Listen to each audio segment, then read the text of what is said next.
ఇప్పుడు మీకు నేను అల్లం వెల్లుల్లి పేస్ట్ ఎలా తయారు చేసుకోవాలో చూపిస్తానండి. అల్లం తక్కువ వేసుకోవాలి, వెల్లుల్లిపాయలు ఎక్కువ వేసుకోవాలి.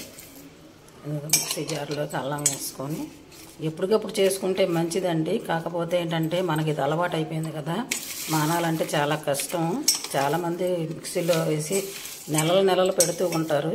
అలా నెలలు కాకుండా ఒక్క వారం రోజుల వరకు ఉంచుకునేలాగా నేను తయారు చేసి చూపిస్తాను.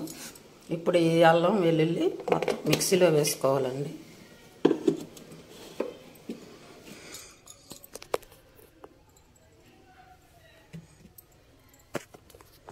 ఇప్పుడు ఇది అల్లం వెల్లుల్లి కొంచెం నలిగింది కదా, ఇందులో కొంచెం ఉప్పు,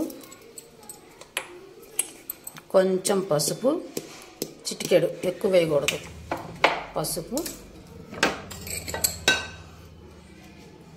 మనం నీళ్లు బదులు ఆయిల్ వేసుకోవాలండి. మనం ఇంట్లో ఏ ఆయిల్ వాడుకుంటే ఆ ఆయిల్ వేసుకొని మళ్ళీ ఒకసారి మిక్సీలో మెత్తగా తిప్పుకోవాలన్నమాట. సరే, చక్కగా మెత్తగా నలిగిపోయింది కదా. మనం అసలు ఏమాత్రం వాటర్ వేయకుండా చక్కగా ఇట్లాగా ఆయిల్తోనే మనం మిక్సీలోంచి వేసి పట్టుకోవాలన్నమాట.